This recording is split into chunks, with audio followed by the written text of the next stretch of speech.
Olá, muito boa tarde. O impacto dos primeiros anos de uma carreira profissional na vida pessoal e familiar, em contexto cada vez mais competitivo, é um dos temas principais para a ASEG Next, o núcleo da Associação Cristã de Empresários e Gestores, que Luís Lobo Xavier vai apresentar daqui a pouco neste programa. Antes, mostramos-lhe outras notícias da atualidade religiosa. Fátima fez-se notar na Bolsa de Turismo de Lisboa. Em ano do centenário, o santuário é um destino que dinamiza toda a região centro. O melhor do turismo em Portugal passa pela BTL. A Bolsa de Turismo de Lisboa voltou a reunir operadores e propostas turísticas de um país que registra um interesse crescente na procura mundial. Mas a oferta cultural também se articula com o religioso e, por isso, a Igreja não ignorou a oportunidade. É importante realmente também a presença aqui no contexto da Igreja, principalmente neste ano de centenário e da vinda do Santo Padre a Portugal, para realmente as pessoas também perceberem que a Igreja acompanha os tempos e que está atenta a todas as realidades que existem. A Diocese de Bragança Miranda destacava algum do seu património religioso, mas sublinhava também o trabalho em parceria que tem desenvolvido com outras instituições locais.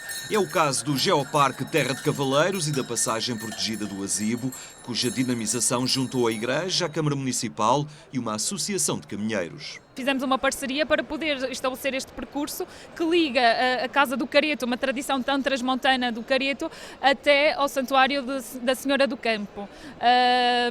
Julgo que são iniciativas que permitem realmente dar a conhecer o património e, ao mesmo tempo, cumprimos a nossa missão evangelizadora, que também é um dos nossos principais objetivos. A relevância do turismo religioso é muito importante e tem um destaque muito forte e acentuado. O município tenta dar o devido destaque, com o devido respeito e com todas as manifestações que existem em termos religiosos no nosso concelho, a cultura que existe, a tradição dos povos, que é muito importante, e poder ter essa liberdade de dar às pessoas o conhecimento dos grandes valores que nós temos, quer aqueles que estão materializados em termos dos monumentos que nós temos, quer das tradições que as pessoas têm dentro do culto da religião. Mas na BTL em destaque estava também o centenário das aparições em Fátima, um acontecimento que, aliado à vinda do Papa, está a mobilizar todos os recursos turísticos disponíveis na região. O presidente do Turismo do Centro de Portugal salientava que o centenário está a ter um impacto muito visível na região, mas chama a atenção para um pressuposto. De que não se esgota em 2017 essa capacidade de o turismo religioso crescer, de poder cada vez mais motivar visitantes e peregrinos. Nós nunca esquecemos a dimensão da evangelização que está associada à mensagem de Fátima, mas acreditamos que no bom uso que é dado dentro daquilo que é a atividade económica também pode ter um motor de desenvolvimento e criação de riqueza para podermos trazer às nossas populações. A Bolsa de Turismo de Lisboa a apresentar cada vez mais propostas turísticas associadas à espiritualidade, uma dimensão que a Igreja Católica está a desenvolver, acompanhando a tendência mundial que está a valorizar o turismo religioso. Conversas em altos voos, um livro da jornalista Aura Miguel, da Rádio Renascença, que apresenta a pessoa do Papa Francisco. Uma obra para apresentar aos portugueses o Papa que aí vem. É assim que a vaticanista Aura Miguel fala do seu livro Conversas em Altos Voos, baseado no contacto com Francisco ao longo dos últimos 4 anos. Em destaque está, sobretudo, uma entrevista que a jornalista da Rádio Renascença fez ao Papa argentino, pedida durante uma das viagens a bordo do avião papal. Não há ninguém que não queira entrevistar o Papa, mas quando ele chegou à minha frente, senti-me de tal maneira acolhida, podemos dizer assim, que arrisquei pedir-lhe uma entrevista e afinal ele aceitou. E aceitou de uma maneira também muito desarmante, porque não passou nunca por nenhum secretário, nem pelo porta-voz. Foi ele próprio que tomou essa iniciativa, foi ele próprio que, passado 5 meses de ninguém me ter respondido de volta, porque eu escrevi uma carta, me pediu desculpa porque estava em falta para comigo, que me devia uma entrevista, imagine-se. Coisa que eu já nem sequer esperava, e portanto foi ele depois que me deu em mão um envelope com a hora e a data marcada, e todos esses detalhes eu conto no livro. Nos últimos 30 anos, Aura Miguel já acompanhou cerca de 90 deslocações internacionais de diferentes papas, primeiro João Paulo II, depois Bento XVI e agora Francisco. Nas páginas do seu livro, a jornalista recorda como conheceu o Papa argentino e partilha episódios do seu contacto pessoal com Francisco ou quando integrada na comitiva de imprensa. E realça a sua faceta de normalidade e proximidade, algo que os portugueses vão ter a oportunidade de constatar quando Francisco estiver em Fátima nos dias 12 e 13 de maio. Verdadeiramente, ele, se pudesse, era assim com toda a gente. Se ele pudesse, estava junto de toda a gente. E eu creio que essa é a experiência que ele vai viver cá, mas também, de certo modo, nós somos chamados a que ele experimente um acolhimento como ele gosta. Eu perguntei-lhe se ele já tinha vindo a Portugal, ele disse que não, só veio cá uma vez de passagem, mas conheceu, foi portugueses. E que ficou com muito boa ideia dos portugueses, não conheciam portugueses maus, disse ele. Portanto, espero que isso aconteça uma vez mais quando ele cá vier. O livro Conversas em Altos Voos, Encontros e Entrevistas com o Papa Francisco contou com a apresentação de Leonor Beleza e inclui um prefácio assinado pelo Presidente da República. Marcelo Rebelo de Sousa considera que para cada época tem havido um Papa concreto, como João Paulo II, Bento XVI e agora Francisco. É um Papa que está perto das pessoas, está perto dos seus problemas, que recorre a um discurso muito simples e muito claro. É um Papa muito preocupado com, ainda mais do que os seus antecessores, com os jovens, com os imigrantes, filho de imigrante, que acompanha, portanto, esses dramas que atravessam a juventude, atravessam as migrações, atravessam os refugiados, o próprio drama da Europa, de certa maneira envelhecida por comparação com aqueles continentes onde a Igreja Católica está a crescer e a florescer, e compreender este Papa na sua maneira de ser, a compreender o seu percurso, a sua biografia. É um Papa que vem da América Latina, olha para a Europa de fora, olha para o mundo a partir da América Latina. É um Papa que, no fundo, nunca deixa de ser bispo e nunca deixa de ser uma espécie de pároco ou de prior. Para Leonor Beleza, o livro de Aura Miguel mostra um Papa ousado e que incentiva as pessoas a buscarem sempre algo mais e melhor da vida.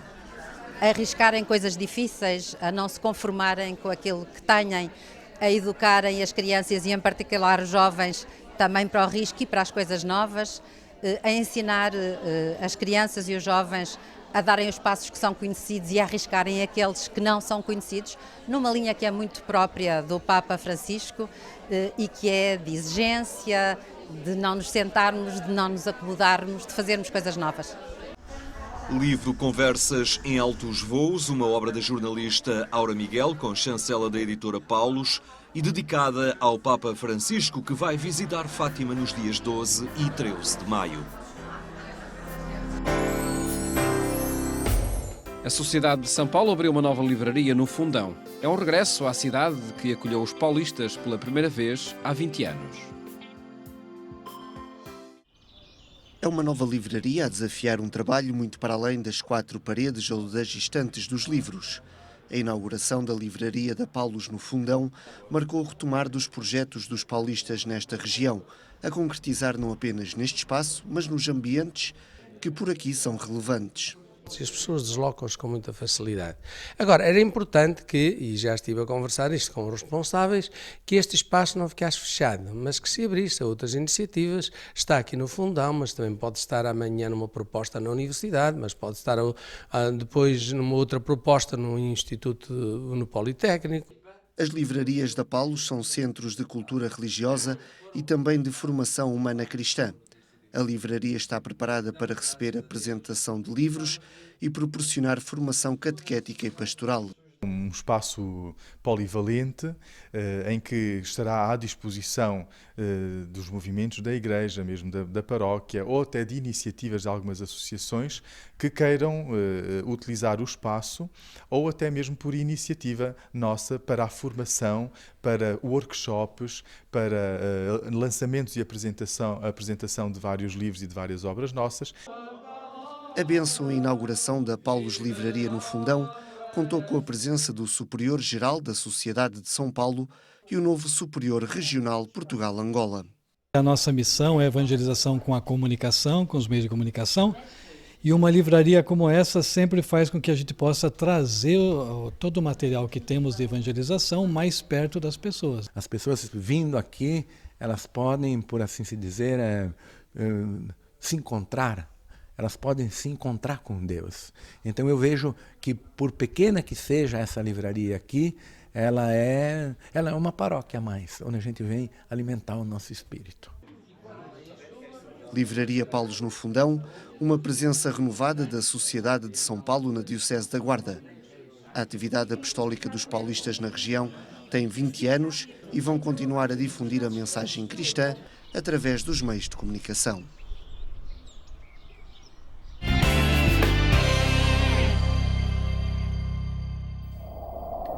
Em agência.eclesia.pt atualizamos permanentemente estas e outras notícias.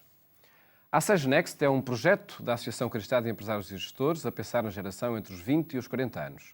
Luís Lobo Xavier é o responsável por este núcleo da SES, hoje convidado do programa Eclésia. Muito boa tarde, obrigado por estar connosco.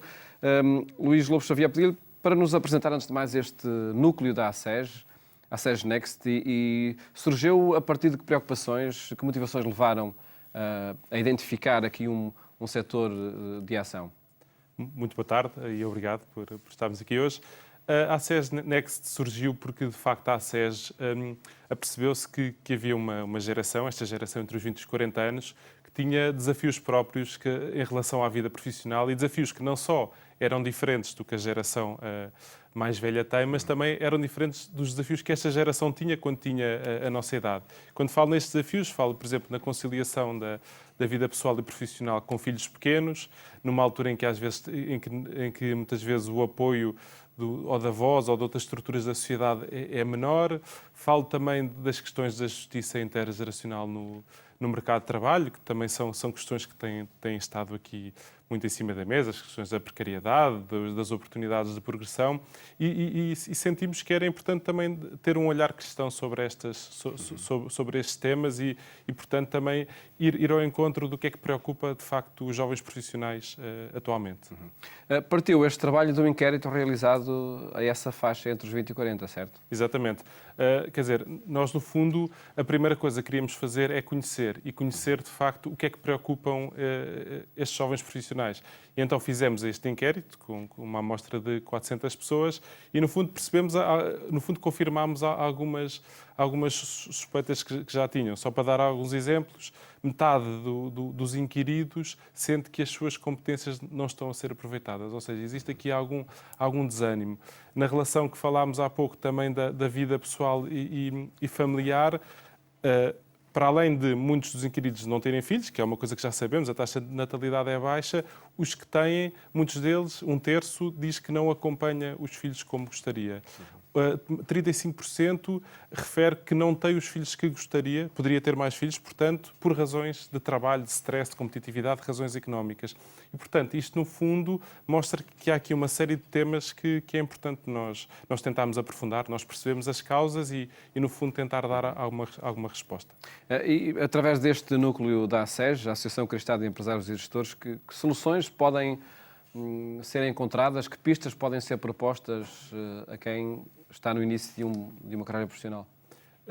Nós, no fundo, queremos trabalhar aqui várias vertentes. A primeira começa pela consciencialização, ou seja, a maior parte do tempo que eu passo acordado é a trabalhar, nem é com os meus filhos, nem com a minha mulher. Portanto, se de alguma forma nós queremos ter nós como associação cristã, queremos ter uma postura de sermos sinais de Cristo, um dos principais sítios onde podemos fazer é no trabalho. E, portanto, no fundo, a primeira parte passa por consciencializar as pessoas desta importância, de sermos sinais de Cristo no trabalho. E, de alguma forma, também transmitirmos uma mensagem que seja ativa e inspiradora para as pessoas poderem mudar o seu ambiente profissional e no fundo, uma mensagem de confiança, porque isto quer dizer, a realidade muitas vezes pode ser negativa, nós podemos olhar para essa realidade de uma forma negativa ou podemos tentar ter aqui um olhar positivo. Em termos de medidas concretas, uma das coisas que existem são grupos Cristo na Empresa, que são grupos mensais, reuniões mensais com 10 jovens profissionais, com 2 séniores, pessoas mais experientes que acompanham o grupo. Estes grupos discutem estes temas e podem ser temas como dilemas éticos na vida profissional, enfim, há uma série de temas que, no fundo, problemas que temos no dia-a-dia, que não só pela discussão e pela partilha destes problemas com pessoas que vivem a mesma realidade, mas também com o apoio de pessoas mais experientes que acabam por dar um feedback que é útil, isto acaba depois por ter bastante impacto no nosso dia-a-dia profissional. Este é um dos exemplos. E que tem por consequência, por exemplo, olhar alguma competitividade que possa existir no ambiente de trabalho de forma diferente? Exatamente, esse é um dos pontos. Quer dizer, hoje em dia as pessoas sentem-se muito pressionadas, por exemplo, eu tenho que ser melhor que o do lado porque há poucas oportunidades, portanto eu tenho que ser melhor, tenho que me destacar. E muitas vezes até pode haver a tentação, até porque isso acontece, quando olhamos para o lado, de o fazer de uma forma que seja menos ética, menos correta, menos verdadeira. E quer dizer, e nós sentimos que como cristãos e como católicos temos aqui a importância de assegurarmos uma certa coerência e unidade de vida, quer dizer, não podemos ter uma postura fora do trabalho, no nosso voluntariado ou na nossa família, e depois chegar ao trabalho e temos uma postura totalmente diferente. Mas isso é possível, e na experiência que vai tendo no contacto com outros profissionais e sobretudo, de facto, no ambiente empresarial da atualidade, é possível manter essas atitudes?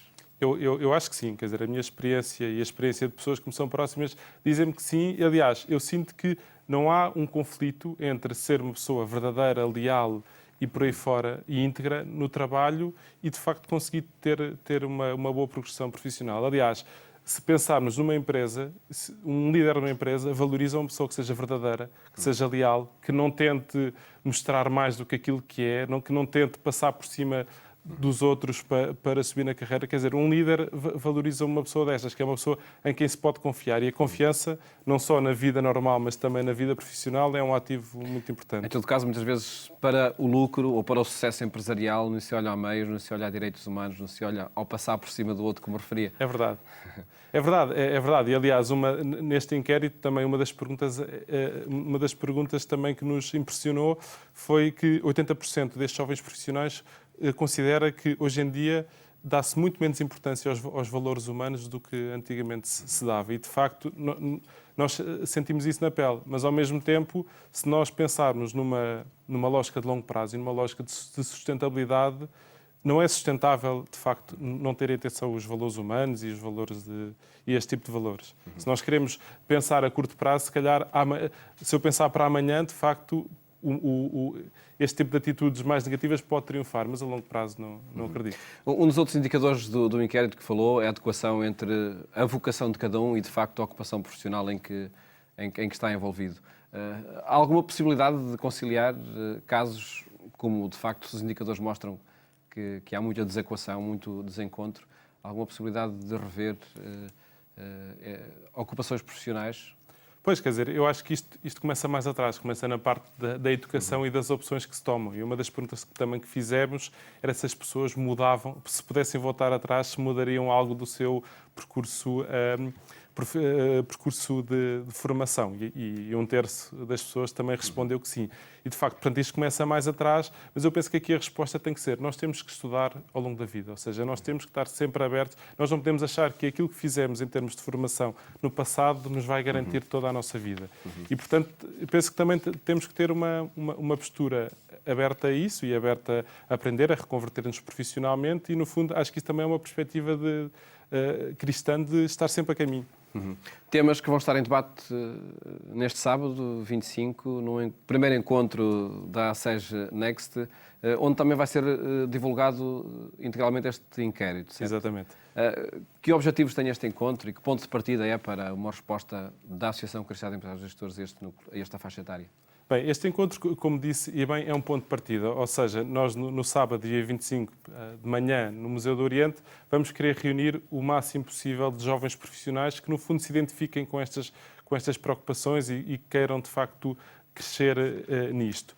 E, no fundo, esse encontro tem o objetivo de juntar as pessoas, de discutir 3 temas que nós consideramos que são essenciais, que são a coerência e unidade de vida, aquilo que eu falava há pouco, nós não termos uma cara no trabalho e uma postura diferente da que temos noutros âmbitos, a questão da conciliação da vida pessoal e profissional, que modelos é que nós podemos ter para, de facto, conseguir não responder como responderam as pessoas no inquérito que não acompanham os filhos, e em terceiro lugar, a questão da justiça intergeracional no mercado de trabalho, em que aqui não queremos dar também uma lógica de queixa e de que os jovens estão péssimos e de procurar aqui uma luta de classe, uma nova luta de classe de gerações, mas sim procurar um modelo empresarial que seja sustentável para todos. Ou seja, nós hoje em dia temos 4 gerações no mercado de trabalho. Temos pessoas a trabalhar com 20 anos, temos pessoas a trabalhar com 70 anos. Todas são importantes e nós temos que conseguir conceber um modelo que seja sustentável para todos. Sentimos que tem que ser a nossa geração a dar um pouco o pontapé de saída, porque quem de facto está pior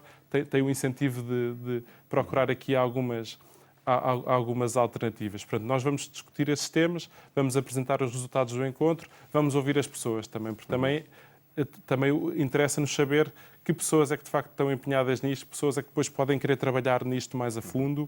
Gostaríamos de fazer, por exemplo, a seguir este encontro, grupos de trabalho para discutir 1 ou 2 destes temas. Também não precisam de ser mais, mas, por exemplo, propostas de licenças de parentalidade. Coisas que têm vindo a ser discutidas a nível político, mas que também achamos importante ouvir as próprias pessoas que estão a passar por isso. Para outras informações e quem quiser participar, o que é que deve fazer?